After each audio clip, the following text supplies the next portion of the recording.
Hello and welcome to Mississippi Insight. I'm Byron Brown. Thank you for joining us. This morning we'll hear from state health authorities raising the alarm about hospitalization. What happens as thousands of students K through 12 and college return from the new school year? The health department responds to reporters' questions. Also, I would say to my Republican colleagues from Mississippi in the Senate, in the House, listen to your constituents. Ask them. A newsmaker interview with Senator Bernie Sanders, a progressive from Vermont, makes his case for new initiatives to help struggling Americans and how to pay for them.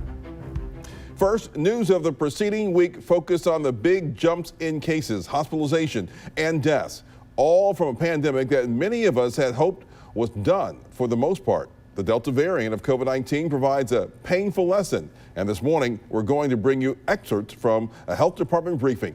State Health Officer Dr. Thomas Dobbs and his staff spoke Thursday about this ongoing crisis and the immense strain that our health systems now face here in Mississippi. Here's Dr. Dobbs with his update. As everyone's aware, we've seen a phenomenal increase in the number of daily reported cases of COVID, and this is entirely attributable to the Delta variant, which is sweeping over Mississippi, like a tsunami. Today, we're reporting over 3,000 new cases, and on average, we're reporting over 2,000 cases every day. And if we look at the trajectory, we see that it's continuing to increase without any real demonstration of leveling off or decrease. So obviously a sign of major concern.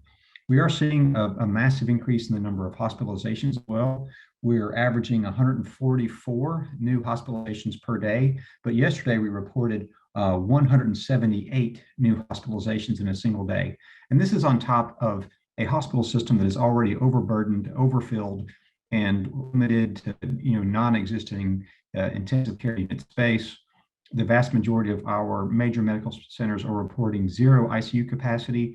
Most are using accessory mechanisms to care for those individuals, and almost all of them are using their ERs as almost like accessory intensive care units, which causes its own issues because obviously that's hard to take care of folks in the ER as ICU level of care, but also it interferes with the functions of the normal emergency departments and the other healthcare needs that we have.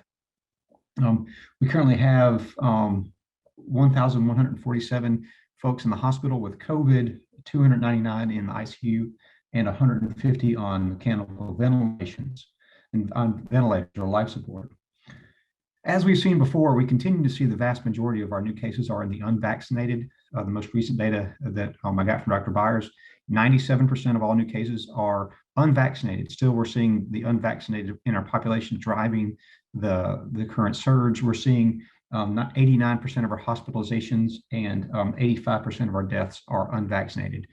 The minority of folks who are vaccinated in deaths and also hospitalizations are overrepresented by being older and weaker immune systems. So we're seeing a pretty dramatic spillover effect from the transmission in the community to our more vulnerable parts of our population. So something we're going to work very aggressively to try to help slow not only from exposure-wise, but hopefully can find ways to help those who are most vulnerable, and even looking at the use of the monoclonal antibodies.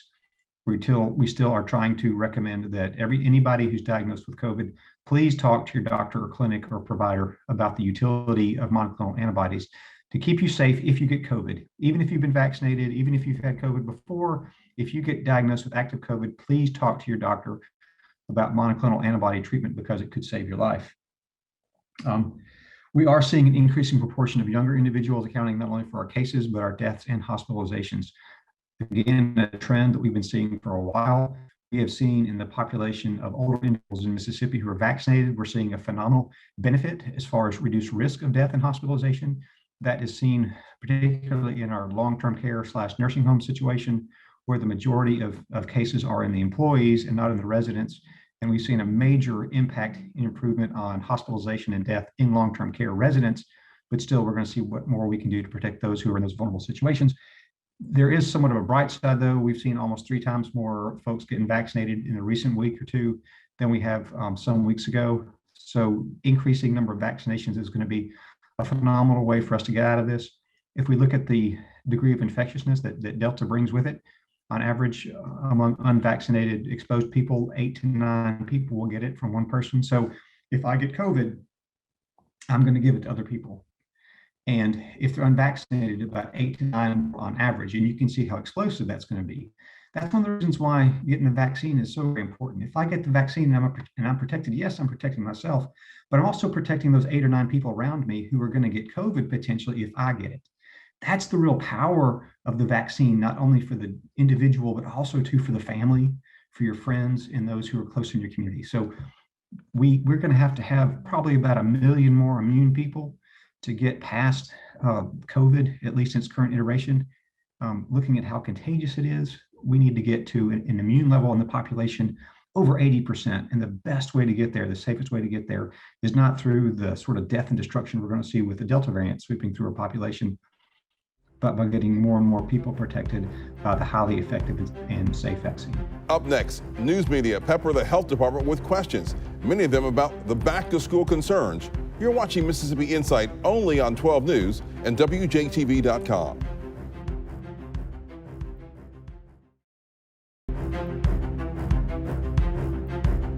Sarah from the Clarion Ledger is asking, past the Delta variant's highly contagious nature, are there other driving reasons behind getting back to case rates that are near pre-vaccination rates if about 1/3 of Mississippians are fully vaccinated?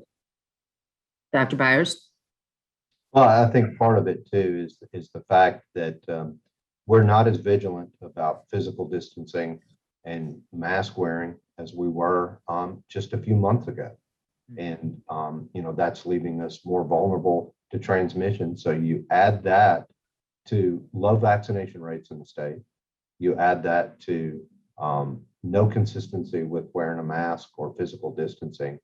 And on top of that, a highly infectious variant strain. And that's leading to much of the increases that we're seeing now. Thank you, Dr. Byers. Mr. Jim Craig, as Mississippi's healthcare systems are overburdened and understaffed, what is the state doing to bring more healthcare workers in? We've touched on this, but maybe you have more to add. Or is this outreach done by each individual hospital? Can you talk a little bit, Jim, about that? Yeah, thank you. It's a great question. Today is the 516th day of this pandemic response.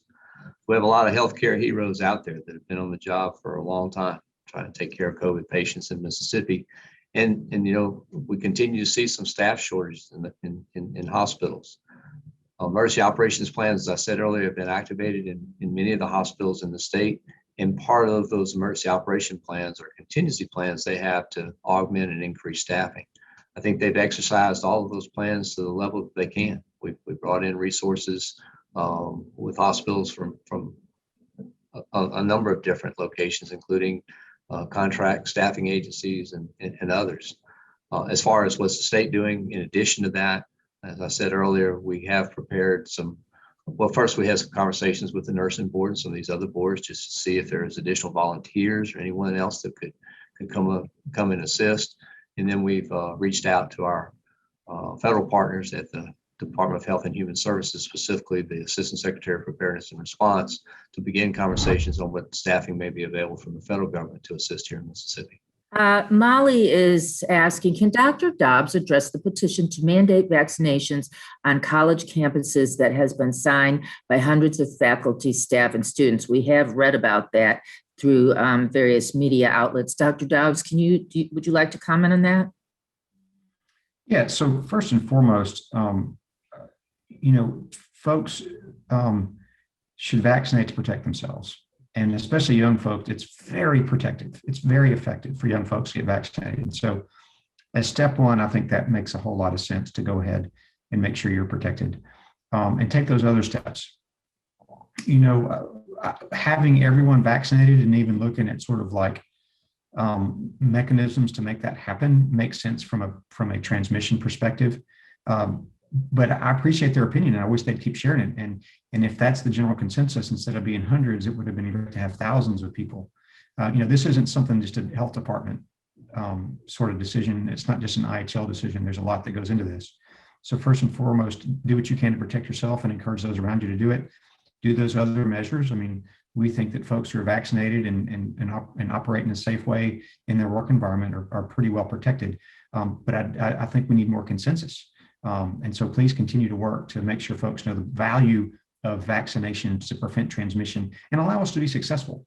I mean, if we really want to be successful in business and in education and athletics, the best way for us to do it is to make Mississippi an unwelcome place for COVID. Thank you, Dr. Dobbs. Blake, hi.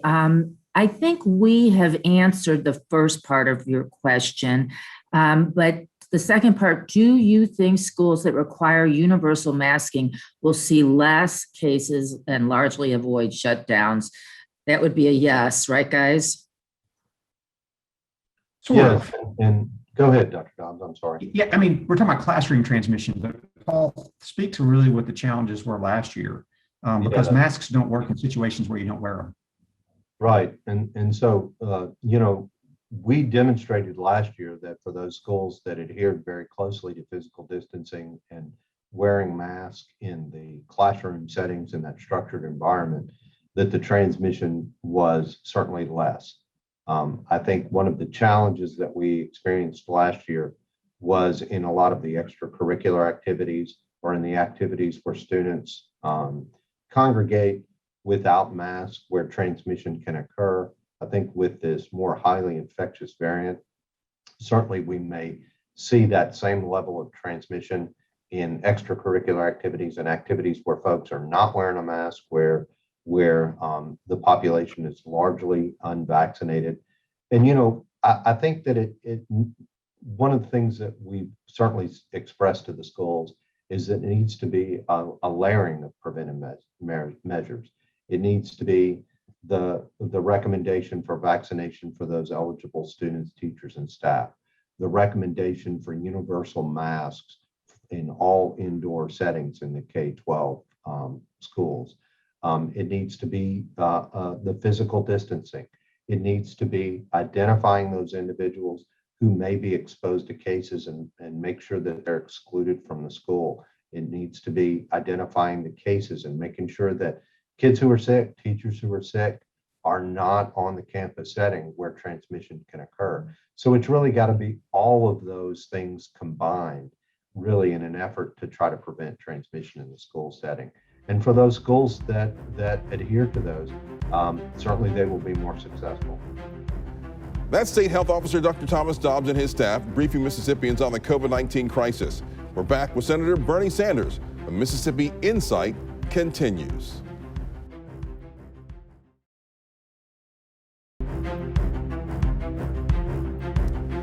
Welcome back. Bernie Sanders is a name that might just start an argument in many political circles here in Mississippi. The progressive senator from Vermont is a polar opposite to most of our state's Republican leadership.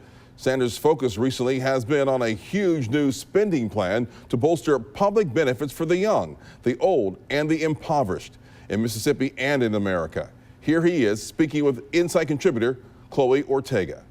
You and your Democratic Senate colleagues are developing legislation for a 10-year, $3.5 trillion spending initiative.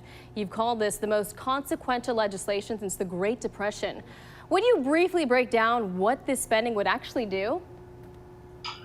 Well, what it does is says that after decades of government working for the wealthy and the powerful, it's time that we paid attention to the needs of working families. So what this legislation says is that we're going to ask those people on top who have made huge amounts of money in recent years to start paying their fair share of taxes. And we're going to use that money to improve life for working families in every state in this country. Now, what does that mean? It means that we are going to extend that $300 tax credit, that check that every working class family in America is getting who has children. We're going to extend it for many, many years. And with other programs that we've developed, we've been able already to reduce childhood poverty by 61%. We're going to expand childcare so that no family in America pays more than 7% of their income, and make pre-K for 3- and 4-year-olds free and part of public education.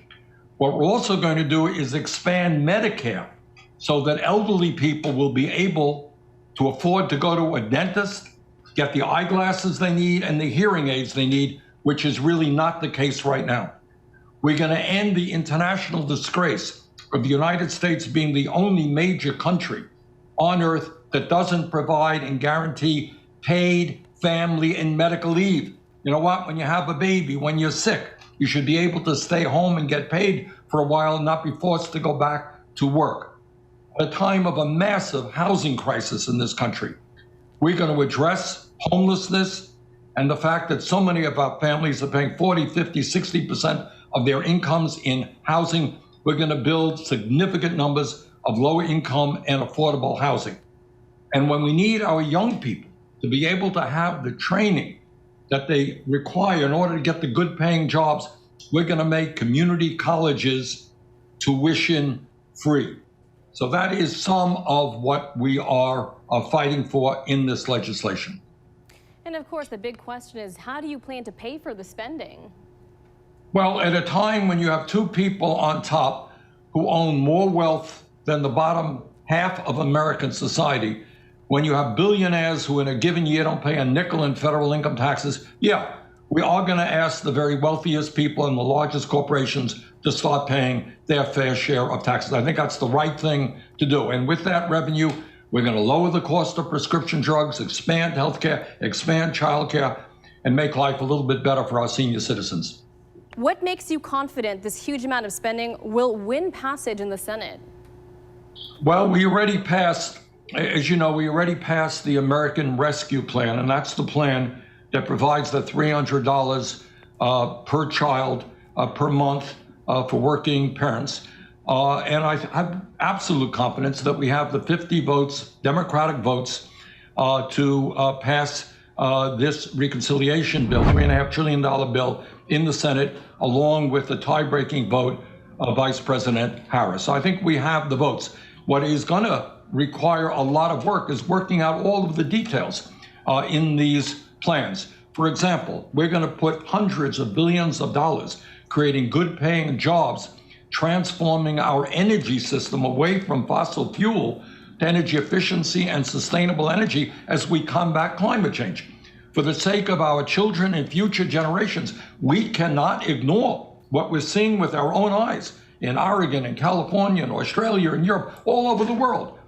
The increased global temperatures, the droughts, the extreme weather disturbances that we are seeing. So we have to tackle climate change, and we're going to create throughout this entire package millions and millions of good-paying jobs, rebuilding America.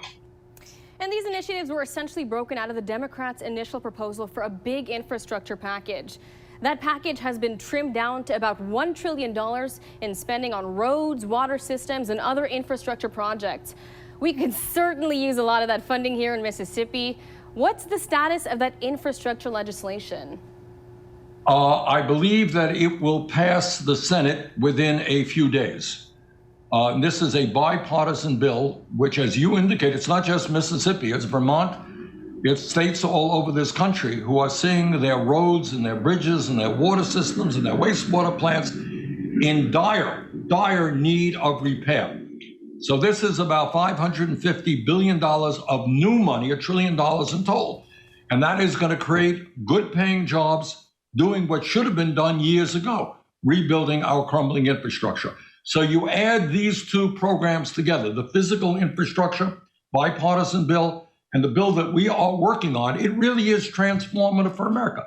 It creates the jobs and it rebuilds this country, both in terms of physical infrastructure and in terms of human infrastructure, the needs of working families, their kids, their parents, education, etc.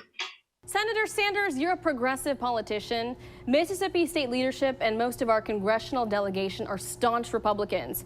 They're hard set against a wide range of new public spending initiatives. What do you have to say to your fellow senators, Roger Wicker and Cindy Hyde-Smith, and other Mississippians who continue to support conservative politics?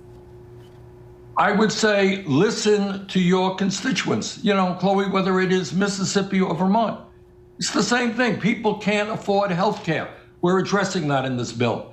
People don't want to continue paying the outrageously high prices they're paying for prescription drugs. We're going to lower prescription drugs. People can't afford childcare. They can't afford to send their kids to college. Everybody knows that in the last many decades, the very, very rich and large corporations have done fantastically well while working families struggle. Yeah, it is time to ask the big money interests to stop paying their fair share of taxes so we can help working families. So I would say to my Republican colleagues from Mississippi in the Senate, in the House, listen to your constituents.